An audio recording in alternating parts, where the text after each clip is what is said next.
Bonjour à tous, bienvenue à ce 185e lunch immobilier du Club d'investisseurs Yvan Cournoyer, aujourd'hui avec Jean-Philippe Claude pour animer ou co-animer en fait cet épisode. Donc, on est très heureux de vous accueillir encore une fois. Merci d'être là et de faire confiance au club comme toujours. Donc, salut Jean-Philippe. Salut Yvan, comment ça va? Ça va de mieux en mieux, toi? Yes, sir. On va passer une belle fin de semaine. Hein? Ouais, tu te remets de ton samedi intense? Ouais, toi, c'est la fin de semaine au complet, mais c'était le fun. On avait 3 groupes en même temps. On avait beaucoup de monde là, réunis. C'était très énergisant. Effectivement, gros groupe de 90 personnes dans le Boost Camp, en espérant que les gens vont poursuivre avec le club dans le coaching à suivre. Donc, merci d'être là, Jean-Philippe. Plaisir. Et merci également à Mehdi, à la réalisation, à la régie, en fait, qui fait que tout se passe très, très bien. Et merci à Sandra Leduc-Thibault et Éric Clément qui sont en préparation, en fait, en amont de ces lunchs immobiliers qui s'assurent que tout se passe bien et que tout est bien livré. Donc, merci à vous tous. Et donc, aujourd'hui, gros sujet qu'on va vous présenter. En fait, très d'actualité, la fixation des loyers ou la prévision, en fait, des loyers 2025 avec nul autre que la Corpic, organisme très important et très présent dans le monde de l'immobilier. Donc, la Corpic, c'est la Corporation des propriétaires immobiliers du Québec et on a la chance aujourd'hui d'avoir Sophie Salalé, qui est directrice au service conseil, également notaire de formation, et Éric Sans-Souci, qui est porte-parole. Donc, on est très heureux de les accueillir. Donc, bienvenue à vous deux. Merci. Bonjour Yvan. Bonjour Jean-Philippe. Bonjour, ça va bien? Ça va très bien. Vous aussi? Ça va de mieux en mieux. Merci d'être là. Très apprécié. Votre temps est très apprécié. Peut-être en entrée de jeu, vous parlez un petit peu de la Corpic. Il n'y a peut-être pas tout le monde qui connaisse la Corpic. Donc, qu'est-ce que fait la Corpic pour les propriétaires immobiliers au Québec? Il ne faut pas qu'on chicane, Sophie, qui répond en premier là, à chaque fois. Ben, écoute, en tant que porte-parole, je te laisse aller. OK, ça marche. Ben, merci de nous recevoir. La Corpic est la plus grande association de propriétaires au Canada, représente 30 000 propriétaires, 600 000 logements. On loge 1,5 million de Québécois. Et la Corpic est là pour vous aider, donc sur le plan réglementaire particulièrement. Donc, le service conseil est là pour répondre à vos questions. On est là aussi pour travailler à faire des représentations pour vos intérêts là, auprès de tous les paliers de gouvernement, les ministères qui sont pertinents. Puis également, on va aussi offrir des services, plusieurs plateformes technologiques, logiciels qui vont vous aider à faire votre travail là, d'une façon encore plus efficace. Sophie, quelque chose à ajouter? Je le disais la semaine passée, j'en profite pour le réitérer là, aujourd'hui aussi au club. La semaine passée, je disais à tout le monde qui était soit déjà propriétaire immobilier ou qui voulait le devenir, il faut venir s'outiller correctement. C'est comme toute profession. Normalement, on va faire partie d'un ordre professionnel qui va venir nous informer là, quand il y a des changements, que ce soit législatifs ou autres. Puis là, cette année, on en a vécu énormément en 2024. Là, c'est comme un très, très bon exemple à avoir sous la main parce que PL 31 en février, PL 65 en juin, puis là, tout récemment, il y a eu un nouveau règlement dont on va parler là, dans quelques minutes, qui est quand même très, très, très important. Là, on pourrait vraiment perdre des augmentations qui peuvent être importantes là, pour certains. Donc, c'est très important de se tenir informé. Puis nous, à la Corpic, on a des équipes qui sont là à temps plein, qui travaillent pour vous, justement, pour vous informer correctement. Donc, n'hésitez pas si vous voulez nous contacter. On a vraiment une belle équipe de vente qui va vous expliquer tous les services applicables. Puis moi, je considère que tous ceux qui ont au moins une unité en location devraient être membres de la Corpic, parce qu'il y a des rabais chez les fournisseurs, il y a de la représentation face au gouvernement, comme on a dit tantôt, également du service conseil, il y a des conférences également qui sont données. Donc, tant qu'à moi, c'est un no-brainer d'être membre de la Corpic. Tout le monde devrait être membre, même peut-être un propriétaire de sa maison, peut-être, ça pourrait même être utile. Donc, merci d'être là. Jean-Philippe, est-ce qu'il y a des gens qui se sont manifestés avec des questions? Pas pour l'instant, mais je suis sûr que quand Maître Sophie va commencer à parler des augmentations, ça va partir. Fait que je laisserai d'emblée la parole, Sophie, au niveau des augmentations. Super. Écoutez, c'est sûr que moi, avant de commencer, je veux juste mentionner que les chiffres qu'on va mentionner aujourd'hui, on est encore le 13 janvier, ce ne sont que des prédictions pour l'instant. Mais là, tout justement, ce matin, là, le TAL a annoncé, tout frais sorti du pour que le 21 janvier, c'est la date clé, c'est la date à laquelle les taux vont être officiellement dévoilés pour 2025. Donc, gardez ça à l'agenda. C'est sûr que nous, à la Corpic, le 22, le lendemain, on a un événement français, le 23 en anglais, sur non seulement le dévoilement des chiffres, mais aussi, on va venir expliquer vraiment section par section l'outil de calcul comme tel. Parce que, bon, c'est une chose de voir cet outil-là, là, mais il paraît très complexe à prime abord quand on le regarde. Mais il suffit vraiment de venir le décortiquer. Là, vous avez accès à tous vos chiffres. Donc, ça devrait être relativement facile à remplir une fois qu'on comprend la mécanique de la chose. Donc, ça, c'est le 22. On peut déjà s'y inscrire là, sur le site web de la Corpic dans nos événements. Puis, aussi, un petit rappel, parce que là, bon, Sophie, notaire de profession, oui, j'en suis très fière. Et il y a des membres de l'équipe du service conseil qui ont aussi des backgrounds juridiques, mais sachez que quand vous appelez à la Corpic, ce ne sont pas des conseils juridiques qui vous sont donnés. Donc, on a vraiment là, une équipe qui est très variée en termes d'expérience. Il y a des gens que oui, background juridique, d'autres que c'est vraiment des gros backgrounds en gestion immobilière qui ont géré là, des centaines de portes. Donc, on a vraiment une équipe très variée. On en est très, très fiers. On amène l'aspect légal, mais pratico-pratique et les gens raccrochent tout le temps la ligne en étant plus avancés là, qu'ils l'étaient quand ils ont appelé au départ. Donc ça, n'hésitez pas, on est vraiment experts en la matière, c'est notre day-to-day, on fait ça 40 heures par semaine, on est tout le temps là dans le locatif résidentiel, là. On baigne là-dedans tout le temps. Donc ça, faut pas avoir peur là, d'appeler les conseillers, on est là pour ça. Donc 21 janvier, c'est la date clé, mais aujourd'hui, on a quand même, la Corpic annuellement, on va prendre les statistiques des 10 premiers mois de l'année pour aller chercher des prédictions annuelles de qu'est-ce que ça va, à quoi ça va ressembler en gros. Et cette année, on prévoit quand même des données qui sont très élevées. On parle vraiment des taux qu'on juge étant les plus élevés depuis les années 80. Donc c'est quand même assez, c'est quand même assez important là, comme données, surtout si vous avez du rattrapage à faire, si vous avez encore des logements qui sont vraiment à très très faible prix, très faible loyer sur le marché. Peut-être qu'on a eu des locataires qui ont été là pendant de très, très longues années et que là, la personne est partie ou que, bon, on essaie d'aller remonter un petit peu parce qu'on est nettement en bas du marché. C'est le temps de le faire parce que quand on pense à peut-être il y a 2 ans, même pas, là, 2022, là, on était totalement dans l'inverse où on était nettement en bas de l'inflation générale au Québec. Donc là, on vient un petit peu compenser pour ces années-là où c'était très faible. Donc, je vous dirais que c'est vraiment une année qu'il ne faut pas manquer si on a fait des gros travaux et qu'on a du rattrapage. Avant de parler plus spécifiquement des chiffres, je veux quand même réitérer que c'est très important d'être dans la bonne période de reconduction. Parce que c'est bien là, de vouloir augmenter le loyer, mais si on n'est pas du tout dans la bonne période, ben, la vie pourrait très facilement être considérée invalide. Puis là, on s'en va nulle part. Là. Donc, c'est très important. Si vous avez un bail de 12 mois, ça, référez-vous toujours à votre bail clause C au bas, complètement de la première page, pour voir est-ce que j'ai un bail de 12 mois, est-ce que c'est un bail classique. Quand on parle de bail classique, juillet à juin, ben à ce moment-là, on est dedans. 1er janvier au 31 mars, donc c'est tout le temps entre 3 à 6 mois d'avance. Donc ça, c'est pour les baux de 12 mois. Puis c'est sûr qu'après, si on est dans un bail à court terme, on a beaucoup de membres qui nous disent, ben moi, j'ai pas eu le choix, j'ai dû signer un bail en mars, mais j'ai quand même voulu le faire terminer au 30 juin pour qu'il se termine comme tous mes autres. Ben là, on est dans un bail de moins de 12 mois. La période, elle est entre 1 et 2 mois d'avance.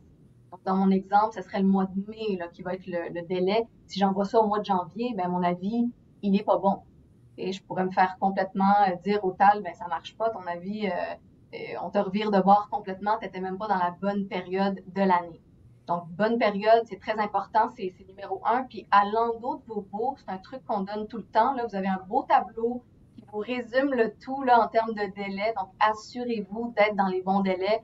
Si vous avez une gestion classique, tout le monde est dans du 1er juillet au 30 juin, pas mal facile. Mais si on a des gens avec différents délais, assurez-vous là, d'être dans les bons délais pour tout le monde. Puis, l'avis comme tel, oui, on peut l'utiliser pour augmenter le loyer, mais on peut aussi venir modifier le bail. Donc, il y a beaucoup de gens qui vont nous dire, moi, j'ai oublié de mettre une clause non-fumeur. J'ai oublié d'inclure que je voulais que le locataire soit assuré. Ben, c'est le temps de venir le mettre dans le même avis.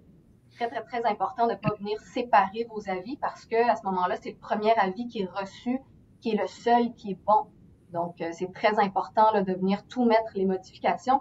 C'est une proposition qu'on fait à notre locataire. Donc, on lui dit, écoute, je t'augmente de temps et, par exemple, je viens te proposer maintenant d'être assuré là, à partir du prochain terme.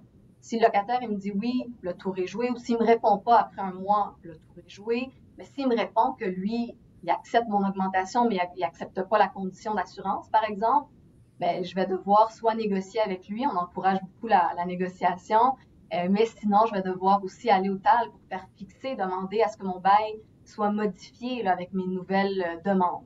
Donc ça, c'est super important. La vie ne sert pas juste à augmenter le loyer. Si tu me permets, Sophie, tu as parlé de négociation. Fait que là, on est tout impatient d'avoir les taux et tout ça, mais rien n'empêche aux gens d'augmenter plus que ce qui est recommandé. Donc, j'aimerais ça t'entendre là-dessus. Absolument, absolument. Bien, souvent, les gens nous appellent en nous disant, ben, c'est quoi le taux cette année? Le taux. Ben, il n'y a pas un taux qui est applicable à tous. Et si moi, j'ai des portes, Yvan a des portes, Jean-Philippe a des portes, Éric a des portes, on ne va pas tous augmenter de 5 %. C'est pas un taux qui s'applique à tous. Souvent, le TAL va émettre des moyennes fictives pour donner une petite idée globale. C'est souvent repris là, dans les médias et tout ça. Mais le taux, techniquement, là, c'est vraiment une méthode de calcul. Donc, c'est différents taux par rapport à vos dépenses. Puis, c'est ça qui va faire en sorte que vous allez pouvoir augmenter. Mais si moi, j'ai mis 100 000 sur mon immeuble de travaux majeurs, puis qu'Éric, lui, n'a rien fait dans son immeuble, bien, on n'aura pas le droit au même taux. Puis même si la moyenne de base, la moyenne fictive qui a été mise par le TAL est de 5 %, bien, il se peut que moi, j'ai le droit à 2 % parce que j'ai pas eu de variation de taxe, j'ai pas eu de variation d'assurance. Que lui, Éric, a eu des grosses dépenses, il a le droit à 6-7 %. Donc, il n'y a pas de taux pour tous, c'est vraiment selon vos dépenses.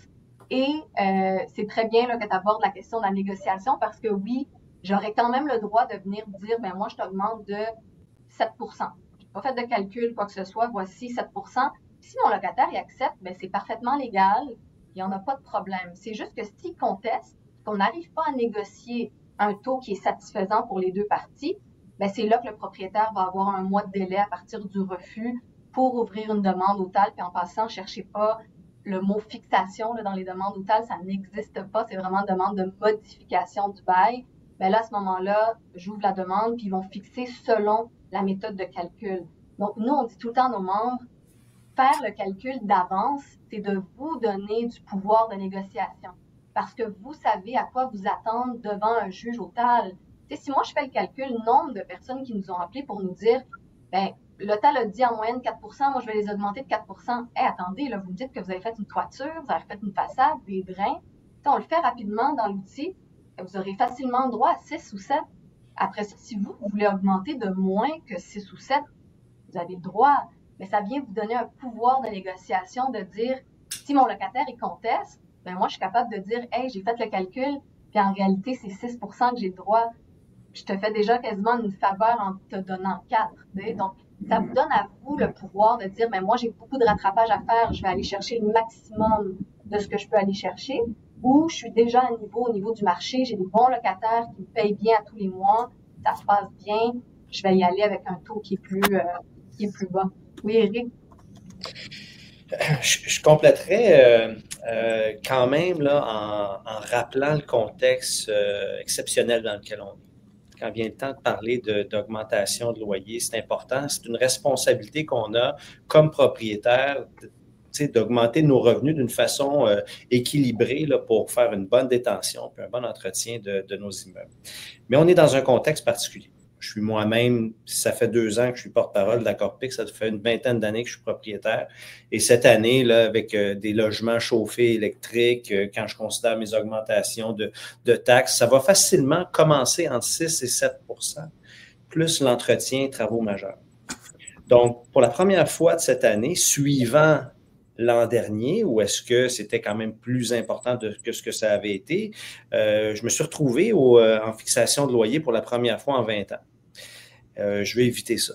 Donc, cette année, plus que jamais, la communication va être très utile pour non seulement obtenir vos augmentations légitimes, mais également les obtenir sans vous retrouver en fixation de loyer et sans dégrader la relation avec vos locataires. Pour la première fois, là, j'ai une centaine de locataires, je vais les appeler un par un. Et leur expliquer que ce qui va leur être envoyé, c'est ce que le TAL permet et prévoit pour de bonnes raisons. c'est en 2021, 2022, 2023, les augmentations étaient moins importantes que l'inflation. C'est parce que le TAL fonctionne d'une façon à rattraper un peu. C'est un petit peu décalé comme méthode de calcul en 2024 et 2025, tandis que l'inflation ralentit, bien là, les augmentations de loyer qui vont être permises sont plus importantes. Donc, je veux leur expliquer ça pour ne pas me retrouver au TAL. Puis évidemment, malgré ces explications-là, on va s'attendre à ce que des gens contestent et refusent parce qu'ils ne comprennent pas nécessairement ou ils sont inquiets. Donc, raison de plus à ce moment-là que si jamais vous y allez, de vous y retrouver avec des augmentations qui vont rencontrer ou qui vont être proches là, de ce qui est permis là, par le TAL en cas de fixation. Donc, attention cette année, il faut faire ça avec doigté pour atteindre ses objectifs. J'ai une question pour vous deux. Est-ce que vous recommandez d'envoyer le calcul du TAL avec... Parce qu'on a les deux côtés. Est-ce qu'on envoie le calcul du TAL avec notre lettre d'augmentation ou non? J'ai eu les deux arguments des deux côtés. Oui, c'est une très bonne question, Jean-Philippe. C'est des questions que les membres posent tout le temps, tout le temps.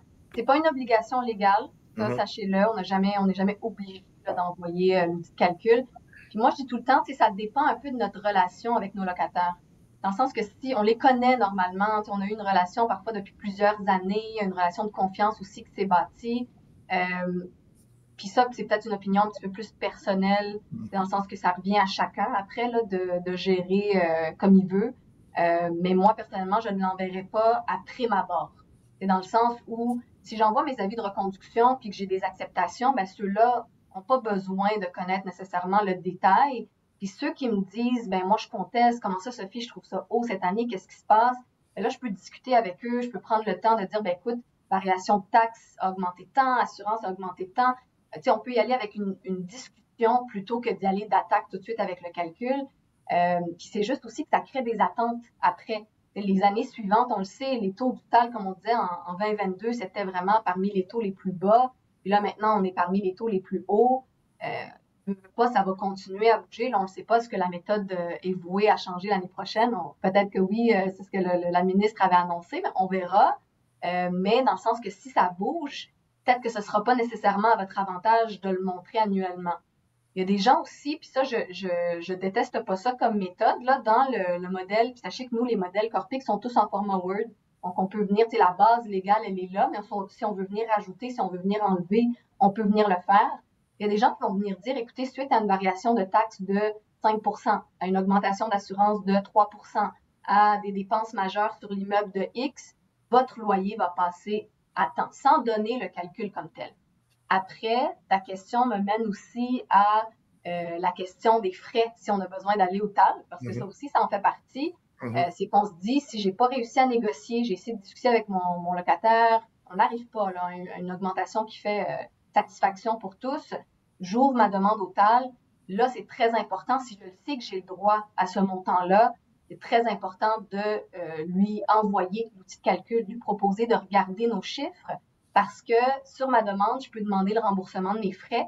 Ça, les frais au TAL, 90 $ là, pour une ouverture de dossier, ça peut paraître peu dans certains cas, mais quand on vient diviser ça sur 12, ça revient à 7 et quelques par mois. Ça, plus l'augmentation, le locataire, il va peut-être plus être ouvert à discuter avec vous les années suivantes, puis voir, aller chercher le pourquoi là, derrière le montant.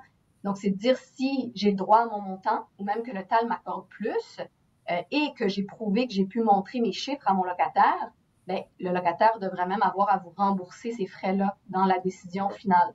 Donc, question très pertinente. Éric?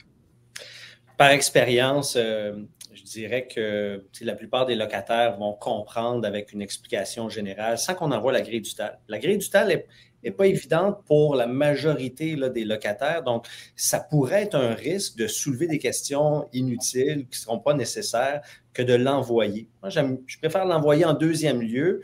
Et là, je vais peut-être l'envoyer à 10% des locataires là, qui vont me le demander. Et là, ben, ça sert là, justement là, dans la négociation là, qui s'ensuit. Mais ma recommandation au début, c'est c'est de pas mélanger personne avec cette grille qui est pas comestible. C'est vraiment de donner des informations peut-être plus économiques là, et qui justifient une augmentation dedans en ce sens, mais tout en expliquant. Moi, ce que je dis, c'est ce que je vous demande aujourd'hui, comme d'habitude, c'est ce que le TAL là, autoriserait là, dans un contexte de contestation, de fixation. Là, ça passe. Ouais. Excellent, excellent. Il y avait une question de Danny Fizet. Peut-être des pièges à éviter avec les augmentations de notre lettre. Ouais, Parce que c'est ça qui est apparu de différent un peu cette année, très important. Hein? Absolument. Je voyais justement la question de M. Fizet en même temps. Puis oui, le 26 décembre est entré en vigueur un nouveau règlement. Dans le fond, c'est le règlement sur le contenu obligatoire des avis de modification de bail. Puis ça, c'est vraiment primordial parce que je pense qu'on a tous un peu l'instinct de se dire « Hey, moi, j'ai pas eu beaucoup de déménagement chez moi dans mon immeuble. Je vais aller rechercher mes avis de l'année passée. Le nom, les adresses sont déjà là, donc ça me fait un petit peu moins de travail. Je viens changer là, le montant puis les dates. » Mais cette année, ne faites pas ça. Ne faites surtout pas ça, en fait, parce que depuis le 26 décembre, il faut maintenant que vos avis d'augmentation, si on veut les appeler comme ça, contiennent l'annexe qui se trouve dans le règlement. C'est une annexe, dans le fond, qui vise à informer davantage là, les locataires. Donc, il y a vraiment les trois options là, qui sont expliquées dans cette annexe-là, qui sont soit d'accepter, reconduire, je refuse et je pars, ou bien je refuse, mais je reste. Donc, l'option de contester. Et à ce moment-là, on vient expliquer la procédure, donc les délais à respecter. Très important aussi quand on parle de délai, on parle toujours de 1 mois et non pas de 30 jours. Les gens ont beaucoup de confusion là, à ce niveau-là quand on parle de piège. C'est jamais les délais là, dans le Code civil sont toujours d'1 mois. Puis ça, c'est important parce que surtout en ce moment, on a le mois de février qui comporte 28 jours cette année. Et donc, on n'a pas un 30 jours de délai. Donc, si moi, j'envoie mon avis de reconduction à mes locataires le 15 février, mais c'est du quantième au quantième, c'est jusqu'au 15 mars. Ce sera pas, jusqu'au 18, là, par exemple. Donc, très important de le retenir, c'est vraiment 1 mois et non 30 jours. Et aller chercher des nouveaux modèles d'avis de reconduction, que ce soit ceux Corpic ou ceux du TAL. Les deux ont été mis à jour, là, et nous, on l'a fait sur toutes nos plateformes. Donc, si vous utilisez le Proprio Expert pour gérer vos immeubles, Pronotif pour l'envoi des avis, sont tous mis à jour. Mais n'utilisez juste pas vos propres modèles qui sont peut-être pas mis à jour et qui contiennent pas cette annexe-là. Oui, Eric. Ben, qui dit fixation de loyer en 2024, des fixations là, en nombre record, peut-être que vous êtes dans la situation dans laquelle je suis, c'est-à-dire que une de mes fixations n'a pas encore été entendue. Donc, je m'apprête à envoyer une augmentation de loyer à un locataire qui a refusé l'augmentation de l'an dernier pour laquelle on n'a pas eu encore de fixation. Donc, à la Corpic, on a des lettres là, faites en ce sens-là. Sophie, tu peux peut-être en parler, mais c'est important de prendre en considération cet aspect-là, là, parce que probablement que votre locataire va également refuser cette augmentation-là. Donc, dans la séquence, ça va être important que l'augmentation de cette année se calcule sur l'an passé une fois augmenté. Oui, exactement. Dans le fond, c'est un très, très bon exemple que tu emmènes qui est plus spécifique, mais oui, qui peut arriver. Puis, comme tu le dis, avec les statistiques actuelles, les causes de fixation explosent au TAL.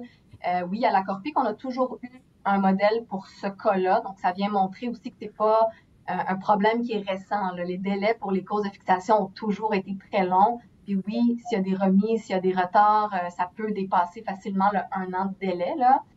Donc oui, un modèle d'avis sur le site de la Corpic pour justement les gens qui sont encore en attente d'une décision de l'année dernière. Puis là, au lieu de dire en gros, ton loyer va passer de 1000 à 1050 par exemple, on vient dire que ton loyer sera augmenté de 50 $ ou de tel pourcentage. On va venir le prononcer soit en pourcentage, soit en montant dollars, et que ce montant-là va être ajouté au montant qui sera fixé dans la décision numéro un tel du TAL. Donc, on va venir faire référence au dossier TAL. Là, souvent, les gens vont nous dire, ben là, est-ce que j'utilise mon ancien loyer non augmenté dans mon outil de calcul ou je viens utiliser le montant que moi, j'avais calculé? Puis, ce serait un peu injuste de ne pas inclure l'augmentation parce que c'est quand même des dépenses auxquelles vous avez droit. Donc, nous, on va conseiller d'y aller avec le montant augmenté. Puis, évidemment, s'il y a une nouvelle contestation, ben d'ici là, l'ancien loyer va être fixé avant que le juge rende une nouvelle décision pour votre nouveau loyer. Là. Donc, ça va se faire en ordre. Puis là, vous aurez tous les vrais chiffres, entre guillemets, là, qui seront fixés par le TAL. Merci. Très pertinent. Ça me fait penser à quelque chose. Est-ce que notre cher gouvernement a prévu du staff additionnel avec toutes les contestations qui vont surgir de ça? Parce que c'est sûr qu'il va y avoir une augmentation des contestations. Est-ce que vous savez si on a prévu de mettre plus de régisseurs? Et avoir une annonce à la radio l'année passée, ou c'était l'année passée ou l'année d'avant qu'il y avait une annonce à la radio aussi? En tout cas, bref, je vous laisse répondre. Est-ce que vous savez s'il y a quelque chose qui s'en vient là-dessus? Oui. Ben, je sais que a été débloqué, je pense, un 6 millions là, dernièrement là, par Québec. Et c'était principalement là, pour des ressources additionnelles au niveau du TAL. Donc, on est dans ce bateau-là. Là, donc, pour ce que ça peut donner. Donc, attendons-nous à des délais additionnels. D'où l'importance d'une bonne communication cette année. Puis, tu sais, tantôt, Sophie en parlait aussi. Soyons prudents aussi. Si on vient de relouer un logement, un 4,5, 1800 $ l'an dernier, 7 % là-dessus, assurons-nous de ne pas perdre ce locataire-là qui pourrait trouver un loyer moins cher là, cette année. On voit là, que dans certaines braquettes de prix, ça commence à plafonner. On commence à avoir des délais qui sont un petit peu plus longs pour relouer. Donc, soyons prudents cette année là, pour atteindre nos objectifs. Super. Est-ce que vous avez ciblé des questions qui vous interpellaient plus parmi le... Oui, moi j'en ai vu une pour moi. Là. Éric, vas-y. À quelle heure? Myriam, à 12h25, qui nous demande si la Corpic a l'intention de sensibiliser les comités de logement comme le FRAPRU pour faciliter l'approche des propriétaires versus locataires. Donc, c'est une bonne question. Puis, oui, je veux que vous sachiez qu'on a des contacts avec ces organismes-là. Puis, dans les médias, on s'assure aussi de ne pas attiser là, la polarisation entre les intérêts de locataires et de propriétaires. Ce qu'on a besoin, tous ensemble, propriétaires et locataires, c'est ce qu'on a déjà, c'est-à-dire des très bonnes relations. Où est-ce qu'on se comprend, où est-ce qu'on trouve un point d'équilibre. Et c'est sûr que c'est pas ça qui attire l'attention des médias pour faire du clic, mais dans la réalité, ça se passe bien et il faut protéger ça. Là. Donc, souvent, les propriétaires, on connaît nos locataires par leur prénom et leur histoire. Donc, c'est notre réalité. Puis, oui, on est en contact. On aimerait ça là, que d'une part et d'autre, là, que les augmentations de loyer soient plus simples à comprendre, puis que ce sujet-là ne soit pas approprié, ça se fasse pas approprier là, par des groupes qui ont envie de faire du millage puis du sensationnalisme là-dessus. Donc, oui. Parce que c'est vrai qu'on voit encore beaucoup de mythes. Ah ben là, il n'y a pas eu de travaux du tout dans mon logement, pourquoi il m'augmente? Mais c'est pas juste ça, il y a beaucoup plus. Déjà, la compréhension de l'outil serait de mise là, pour toutes les parties. Et aussi, leur éviter, c'est plate pour un locataire de se retrouver au tribunal, puis de voir son dossier entaché, puis d'avoir à passer, c'est un stress, c'est du temps, c'est pas le fun pour aucune des deux parties, en fait. Puis les relations après qui s'en suivent sont pas les meilleures. Donc, si on peut garder de bonnes relations entre nous, c'est toujours l'idéal, puis à prioriser, là. J'ai vu, sinon, la question de Mme Roméo à 12h11, Sylvie Roméo, qui demande est-ce que la première année d'achat, le proprio peut augmenter plus que la recommandation du TAL puisqu'il y a des dépenses supérieures aux autres années à venir? La réponse est non. Tout ce qui est droit de mutation, tout ce qui est frais de notaire, les intérêts sur votre hypothèque, il n'y a rien de tout ça qui rentre dans l'outil de calcul. Juste vous dire, en gros, là, ce qui est pris en compte dans un outil de calcul pour l'augmentation de loyer, c'est la variation des taxes scolaires et municipales. Donc, en ce moment, on peut dire l'augmentation parce que c'est rare que ça n'augmente pas. Là. Dans la plupart des régions, c'est des augmentations. Même chose pour les assurances. Puis sinon, on parle de frais d'électricité. Si vous, en tant que locataire, là, vous payez pour l'électricité de vos locataires ou si vous payez, par exemple, pour des espaces communs, là, vestibule, couloir et compagnie. Sinon, c'est tout ce qui est entretien. Donc, les petits travaux que vous faites ici et là, travaux mineurs dans les logements et sur l'immeuble et le terrain, là. Très important de le spécifier. Les services, pas tout le monde qui en a les services, c'est plus relié normalement à des RPA et compagnie. Mais si on distribue, par exemple, le câble ou des services Internet inclus, ça va faire partie des services. La gestion, donc tout ce qui est votre temps personnel à vous, si vous embauchez un gestionnaire d'immeuble, ça fait partie de ça aussi. Puis ensuite, il y a un calcul qui se fait par rapport au revenu net. Notre revenu brut, nos dépenses, et on va venir déduire les dépenses de notre revenu brut, ce qui va être multiplié par un taux pour le revenu net. Cette année est très élevé là, par rapport à l'année dernière. Et en distinction de tout ça, s'il y a eu des travaux majeurs, que ce soit travaux majeurs sur tout l'immeuble ou spécifiques au logement, ben là, on va pouvoir venir augmenter davantage aussi, là. Donc, non, malheureusement, si on vient d'acheter un immeuble, le locataire n'a pas à être impacté du fait qu'il y a eu, puis il peut y avoir 3 ventes là, dans une même année d'un immeuble. Le locataire ne devrait pas être impacté par ça.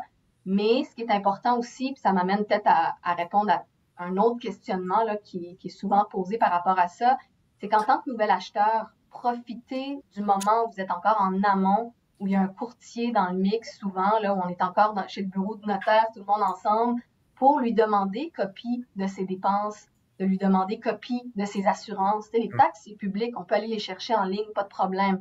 Mais les assurances, c'est son contrat d'assurance, c'est sa police à lui, ses travaux, ses entrepreneurs que lui a embauchés, ce sont ses factures à lui. Donc, juste qu'il vous donne copie de ces dépenses-là en amont, et vous allez pouvoir faire l'augmentation là, par rapport à ces dépenses-là, même si c'est pas vous qui les avez payées, c'est les dépenses d'exploitation de l'immeuble. Ça ne suit pas la personne, mais bien l'immeuble comme tel. Donc ça peut être un bon petit truc à connaître. D'où l'importance de faire une bonne vérification diligente quand vous êtes en amont puis vous voulez acheter un immeuble. Évidemment, vous demandez les revenus et les dépenses. Donc, assurez-vous d'avoir toutes les dépenses pour justement faire vos calculs éventuellement. Yes. En fait, je peux laisser à nos deux invités de choisir une question, mais sinon, il y avait souvent le temps, ça revenait beaucoup, le temps investi dans les réparations. Attention, on n'a pas le droit de rénover un appartement qui ne nous appartient pas. Ouais. En fait, dans lequel on n'est pas propriétaire plutôt. Sophie? Oui, je l'avais ciblé aussi, Jean-Philippe, la question de M. Brucher. Puis effectivement, c'est une question qui revient annuellement. Puis en gros, c'est que si vous faites des travaux d'entretien vous-même, que vous ayez certaines expertises ou pas, parce qu'on sait qu'on peut souvent, là, qu'on est dans le monde de l'immobilier, on se met à apprendre aussi là, de notre côté, que ce soit même du nettoyage. Et souvent, on prend ça pour acquis, là, mais c'est du temps qu'on prend pour nos immeubles. Faites-vous un tableau de temps qui est assez précis là, en disant, ben, écoute, je suis allée le 13 janvier, j'ai passé de 8 heures le matin à 11 heures pour faire du nettoyage. Après ça, de 11 heures à 1 heure, ben, j'ai repeinturé 2 pièces de temps de superficie. On essaie vraiment d'y aller en détail parce que oui, c'est possible de venir inclure un montant pour ça au niveau de l'entretien, mais il faut que ce soit raisonnable. Il n'y a pas de taux qui est prévu dans la loi ou dans les règlements là, pour dire c'est 15 de l'heure, 30 de l'heure, 50 de l'heure.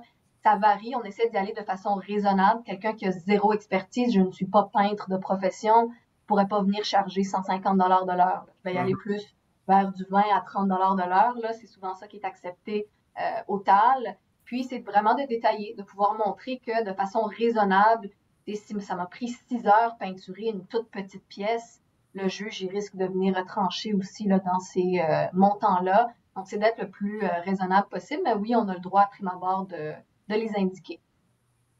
Super. Éric, est-ce qu'il y avait une question qui t'appelait particulièrement?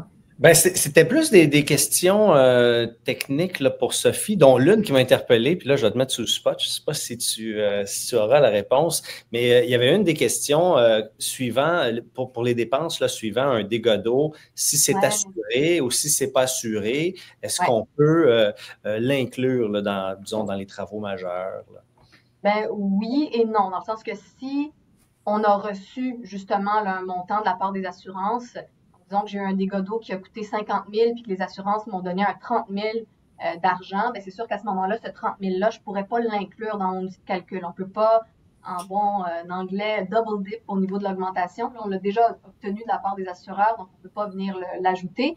Mais moi, si j'ai choisi de mettre un 20 000 de plus de mes poches, parce que je me dis, ben, tant qu'à rénover la cuisine, moi, je veux mettre du plus beau, je veux venir améliorer ça, ben oui, ce 20 000 $-là, je vais pouvoir l'inclure au niveau des travaux majeurs spécifiques de ce logement-là, si on parle d'un dégât d'eau dans un logement en particulier, là, qui vient être amélioré. Donc, c'est sûr que si les assurances ont tout couvert de A à Z, il n'y a rien à inclure là-dedans. Mais si jamais moi, j'ai eu à mettre un montant de mes poches ou que j'ai eu aucune couverture parce que ma police ne couvrait pas pour ça, bien évidemment, si ça sort de mes poches, je vais pouvoir l'inclure, là. C'est sûr que s'il y a un fautif là-dedans, là, ça devient une toute autre histoire, là, dans le sens que si c'est le locataire d'au-dessus qui avait oublié son bain et compagnie, ben là, il va y avoir une poursuite. Ça fait pas l'objet nécessairement d'une augmentation, là, c'est cas par cas.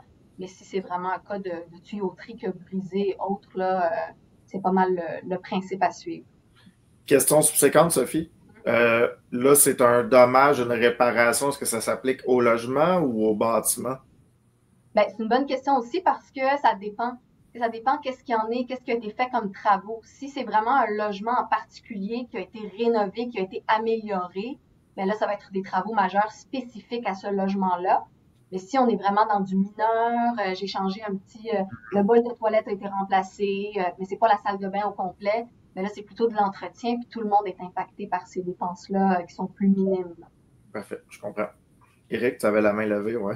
Oui, bien peut-être un peu dans le sujet des travaux majeurs pour que vous sachiez un peu les efforts que la Corpic fait en ce qui concerne les taux d'augmentation qu'on peut obtenir là, suivant des travaux majeurs. On le sait, hein, quand les taux d'intérêt étaient à leur plus bas, ça pouvait prendre jusqu'à 50 ans pour récupérer les sommes investies en rénovation, ce qui faisait que ce que ça lance comme message aux propriétaires depuis longtemps, c'est rénovons le moins possible et le plus tard possible, seulement quand c'est nécessaire, parce que les augmentations ne permettent pas de justifier financièrement un investissement de rénovation.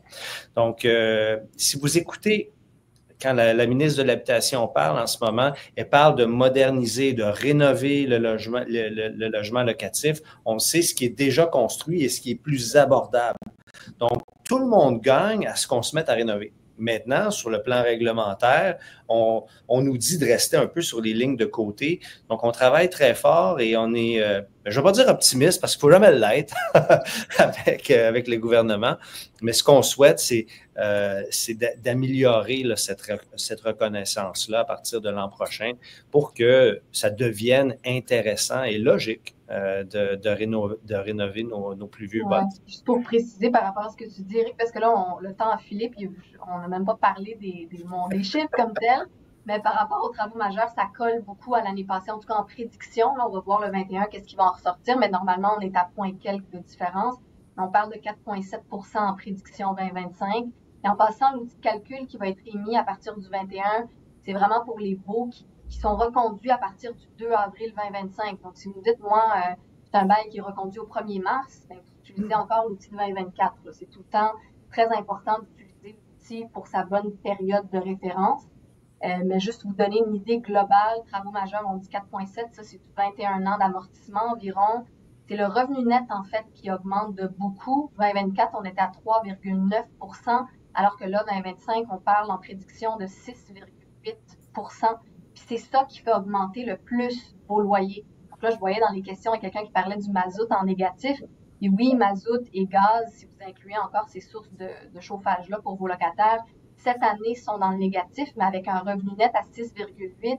Si on a fait minimalement des petits travaux d'entretien, on devrait quand même être capable d'augmenter là, avec les taxes, les assurances qui augmentent et le revenu net là, qui va vous permettre d'aller chercher un pourcentage. Je ne parlerai pas trop des autres parce qu'ils sont quand même assez similaires au taux de l'année passée, mais en moyenne, pour du non chauffé, là, un loyer de 1 000 $ devrait être augmenté en moyenne, puis si on ne parle pas de travaux majeurs inclus, 5,8 %. Donc, facilement du 5,8 à 6,4 en moyenne. Puis évidemment, si vous avez fait des gros travaux, ben là, c'est sûr que ça va être du cas par cas, puis on pourra aller chercher plus, là. C'est une bonne nouvelle, hein, au niveau des logements. Il faut penser aussi, pour tous ceux qui ont de l'abordabilité aussi dans les logements, que ça respecte les critères. Disons qu'on est loin du 1 % des années précédentes. C'est une relativement bonne nouvelle. On s'entend que ça fait partie aussi de nos coûts, mais quand même, c'est mieux que 1 % qu'on a eu pendant quelques années. Oui, absolument. On le voit vraiment comme une source de rattrapage par rapport aux années dernières là, qu'on a eues. Le 2024-2025 permet justement d'aller faire ce rattrapage-là. Mais il ne faut pas se faire prendre au jeu avec un mauvais avis de reconduction qui est pas conforme. C'est un petit peu le challenge de cette année.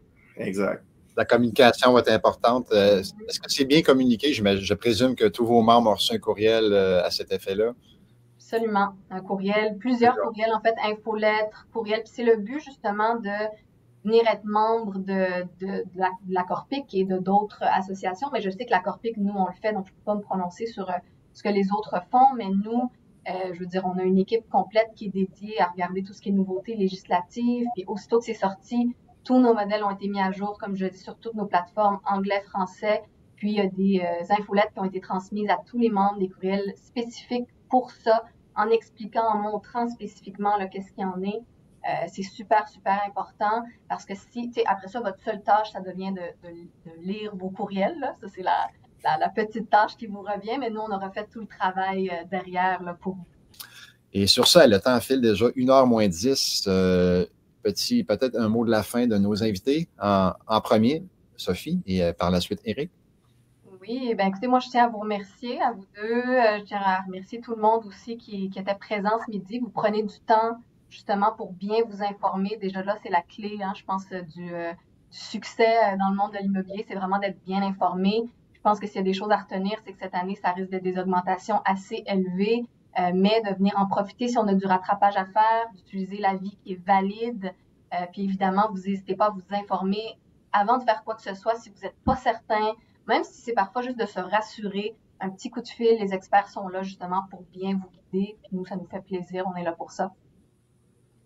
Merci Sophie de ta présence, de ta générosité. Avec plaisir. Éric également. Super. Ben écoute, moi, je fais ça simple. Cette année, le thème, c'est communication. Donc, restons proches de nos locataires pour traverser ce moment-là, qui est important pour tout le monde.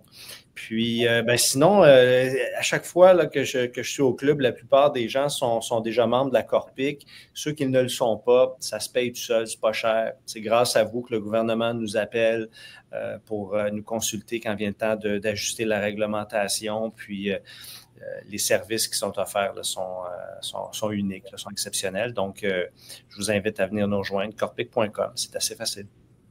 Excellent.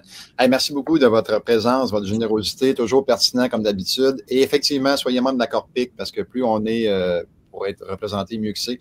Donc, merci à vous deux. Donc, restez quand même là pendant quelques minutes. On va aller vous rejoindre. Jean-Philippe, petit mot de la fin pour toi.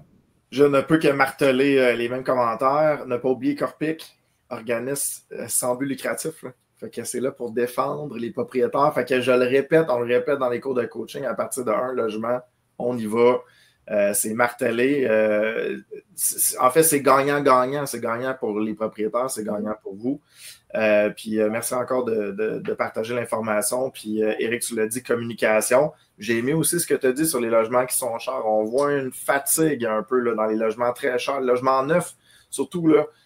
Faites attention avec, je sais qu'il y a la clause F, si je me souviens bien, Sophie, là, la clause F dans laquelle évidemment, il n'y a pas d'indexation durant les 5 premières années. 5 premières années, oui. Ouais. Exact. Mais faites attention avec ça. Soyez prudents avec les logements rénovés, donc communication, comme disait Éric. Excellent. Hey, merci à tous. Nous, on vous invite à être là la semaine prochaine, donc le 20 janvier. On va parler avec notre amie Julie Dionne, qui est coach et formatrice. On va parler de réseauter avec brio. Donc, ça promet on va apprendre des trucs, comment bien se présenter à des partenaires potentiels qu'on peut rencontrer dans des événements de réseautage, dans des formations. Réseauter pour rencontrer peut-être des prêteurs privés, rencontrer des intervenants comme des rénovateurs et tout ça. Donc, le réseautage, hyper important. Qui connaît qui? C'est une des clés en investissement immobilier. Donc, on vous invite à être là en grand nombre, encore une fois. Donc, c'est un rendez-vous. Et go, go, go à tous, à tout le monde. Bonne semaine.